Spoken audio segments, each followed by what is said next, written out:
नमस्कार, आप देख रहे हैं बुलंद आवाज पूजा सिंह के साथ। दोस्तों, स्वागत है आपका आज के इस नए वीडियो में। जैसा कि आप लोग जानते हैं कि 2027 के विधानसभा चुनाव उत्तर प्रदेश के मद्देनजर सभी पार्टियां पूरी तरीके से कमर कस के चुनावी मैदान में उतरने के लिए तैयार है, बल्कि उतर चुकी हैं और चुनावी बिगुल भी कई पार्टियों ने फूंक दिया है। तैयारियां सबकी शुरू हो चुकी है, चाहे वो भारतीय जनता पार्टी हो, चाहे बहुजन समाज पार्टी हो, चाहे आपकी समाजवादी पार्टी हो, और या फिर कांग्रेस तो चूंकि समाजवादी पार्टी के साथ मिलकर लड़ेगी। और इसी क्रम में एक और नाम हो गया है शामिल। हालांकि इस नाम पर हम पहले बात कर चुके हैं, इसका क्लियर था। उत्तर प्रदेश में चुनाव लड़ेंगे और वो है असदुद्दीन ओवैसी की पार्टी AIMIM। उन्होंने आज बाकायदा बहराइच से इसकी शुरुआत कर दी और चुनावी बिगुल फूंक दिया। चुनावी महासंग्राम में उत्तर प्रदेश के विधानसभा में चुनावी रण में उतर चुकी है असदुद्दीन ओवैसी की पार्टी। उन्होंने क्या कहा है वो आपको आगे इसी वीडियो में क्लिप्स मिलेंगे देखने को, आप लोगों ने देखिए। बाकी इस पर तफसील से डिटेल में मैं चर्चा एनालिसिस कल आप लोगों के साथ शेयर करूंगी। फिलहाल एक छोटा सा मैं ब्रीफ दे देती हूँ। यूपी में चुनावी हलचल शुरू हो चुकी है। AIMIM चीफ असदुद्दीन ओवैसी ने बहराइच से चुनावी अभियान की न सिर्फ शुरुआत की, बल्कि पहले प्रत्याशी का भी ऐलान कर दिया। ओवैसी ने भाजपा को हराने के लिए गठबंधन की बात करके भाजपा विरोधी खेमे में खलबली मचा दी। गठबंधन सपा से करेंगे या बसपा से, इसे लेकर फिलहाल अभी कुछ नहीं कहा है उन्होंने। सोमवार को लखनऊ में ओवैसी ने कहा कि हमारी पार्टी यूपी में भाजपा को रोकने के लिए गठबंधन करने को तैयार है, बशर्ते गठबंधन में हमें इज्जत की निगाह से देखा जाए, यानी कि उनकी पार्टी को पूरी वैल्यू दी जाए, बराबरी का रुतबा दिया जाए। हम पूरी ताकत के साथ विधानसभा चुनाव लड़ रहे हैं। हमारे प्रदेश अध्यक्ष शौकत अली और पार्टी कार्यकर्ता बड़ी मेहनत कर रहे हैं। मुस्लिम वोटों के सपा के साथ होने के सवाल पर जब वो मीडिया से बात कर रहे थे, थोड़े नाराज हो गए। इस पर उन्होंने कहा कि कोई किसी के साथ नहीं है, AIMIM पार्टी मजबूती के साथ उभरी है। जो लोग इस तरीके से बकवास कर रहे हैं उन्हें अंदाजा हो जाएगा। तो कुल मिलाकर के समाजवादी पार्टी के साथ है मुस्लिम, इस पर वो खफा हो गए। हालांकि असदुद्दीन ओवैसी की पार्टी काफ़ी मजबूती के साथ तो उभरी है, ये तो आप लोगों ने बिहार में देखा और इसके अलावा महाराष्ट्र के चुनाव में देखा। ये तो पूरी तरीके से अंदाजा था कि उत्तर प्रदेश में चुनाव लड़ेंगे और असर भी डालेंगे। अब देखते हैं किसके साथ उनकी बात बनती है गठबंधन की, किसके साथ नहीं बनती है। हालांकि ऐसी चर्चा बार बार हो रही है, लोग इस चीज़ की मांग भी कर रहे हैं कि बहुजन समाज पार्टी को जाना चाहिए अमीम के साथ। आगे आने वाला वक्त तय करेगा कि कौन किसके साथ जाएगा। बहरहाल आप लोग को वीडियोस देखिए, क्लिप देखिए। आज के इस वीडियो में फिलहाल इतना ही। वीडियो कैसा लगा कमेंट बॉक्स में ज़रूर बताइएगा और शेयर कर दीजिएगा। चैनल को लाइक कीजिए, शेयर कीजिए, सब्सक्राइब कीजिए, बेल आइकन भी दबाइएगा, जिससे कि आने वाले वीडियो का नोटिफिकेशन आपको मिल सके। अपना और अपनों का बहुत ख्याल रखिए। जल्द मिलूंगी आपसे एक नए वीडियो में, एक नए मुद्दे के साथ, एक नई चर्चा में।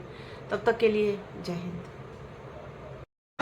बुजुर्गान कौम और मिल्लत, मेरी इज़्ज़तदार माँ और बहनों, गयूर नौजवान साथियों, मैं आप तमाम का दिल की गहराइयों से शुक्रिया अदा करता हूँ कि बहराइच की सरजमीन और मटेरा विधानसभा में जो मजलिस इत्तेहादुल मुस्लिमीन का एक तारीखी जलसे आम हो रहा है, इसको आज किया और आज आप यहाँ पर जमा हुए हैं। आप तमाम का मैं अपनी जानिब से और मजलिस इत्तेहादुल मुस्लिमीन की जानिब से शुक्रिया अदा करता हूँ। मंच पर बैठे हुए उत्तर प्रदेश के मजलिस इत्तेहादुल मुस्लिमीन के सदर मोहतरम जनाब शौकत अली साहब, दोस्तों और बुजुर्गों, मैं आपके सामने ये अर्ज करने के लिए आया हूं कि जैसा कि आप जानते हैं कि आइंदा साल उत्तर प्रदेश में विधानसभा के चुनाव होने जा रहे हैं और मजलिस इत्तेहादुल मुस्लिमीन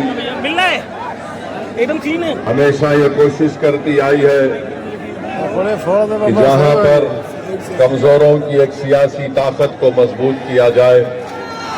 मेरी आपसे गुजारिश ये है कि अगर आप संविधान को पढ़ेंगे तो संविधान की दफा 37 को अगर हम पढ़ेंगे और संविधान का जो पहला पन्ना है, पहला सफा है, उसको अगर आप पढ़ेंगे, लफ्ज इस्तेमाल हुआ इंसाफ का, जस्टिस का।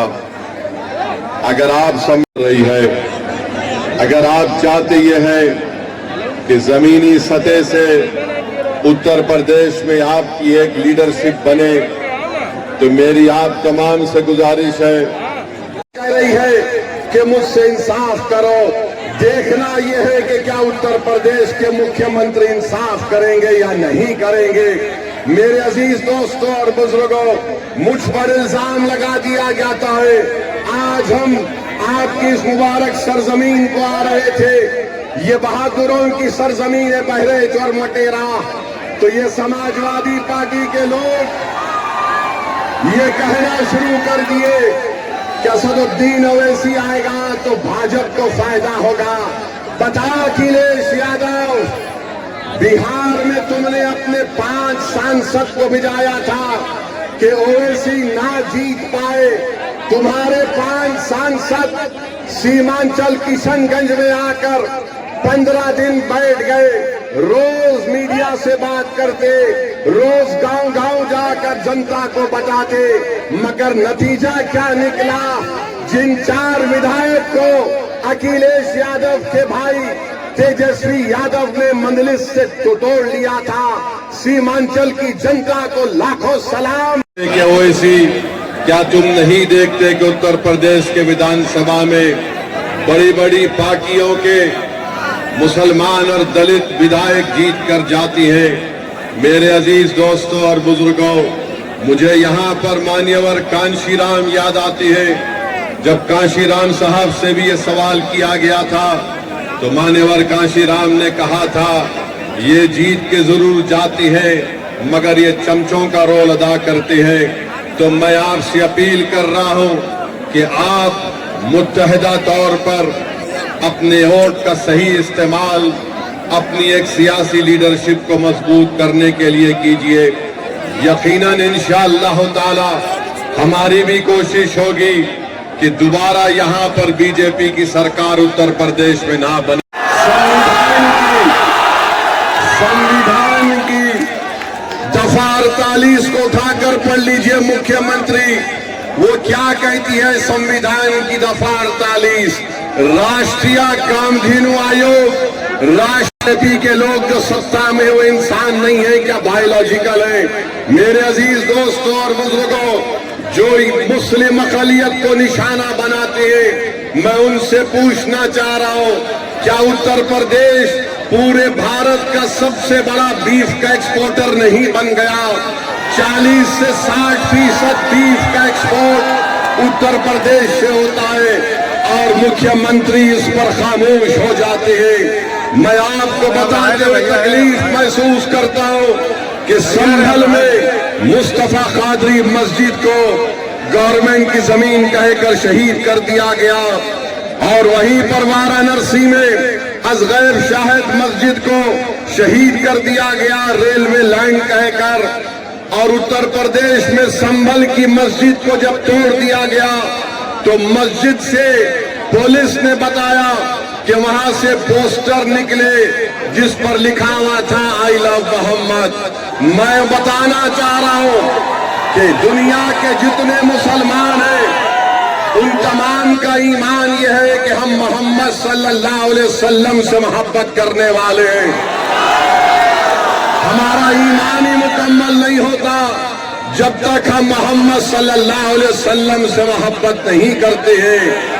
अगर कोई उत्तर प्रदेश की सरकार ये समझ रही है कि पोस्टर दिखाकर आई लव मोहम्मद के दिखाकर आप उत्तर प्रदेश या भारत के मुसलमानों से मोहम्मद सल्लल्लाहु अलैहि वसल्लम की मोहब्बत को कम कर सकते, हम मर जाएंगे मगर हमारे मरते वक्त ही हमारी जबान पर होगा अशहदु अल्ला इलाहा इल्लल्लाह वसल्लम के मोहब्बत का जिक्र किया। अरे क्या करना चाहते हो तुम लोग? भारत के संविधान में आर्टिकल 25 है, फ्रीडम ऑफ रिलीजन है, मुझे अपने मजहब पर चलने की आजादी है। और शेख मुजद्दिद अल फैतानी रहमतुल्लाह अलैह ने कहा था कि मैं मुसलमान इसलिए हूं क्योंकि मोहम्मद रसूलुल्लाह सल्लल्लाहु अलैहि वसल्लम ने मुझे इस्लाम सिखाया। तो ये जुल्म हो रहा है मेरे अजीज दोस्तों और बुजुर्गों, मेरे अजीज दोस्तों और बुजुर्गों। फिर आप जानते हैं कि आए दिन कहीं ना कहीं वाकयात होते हैं।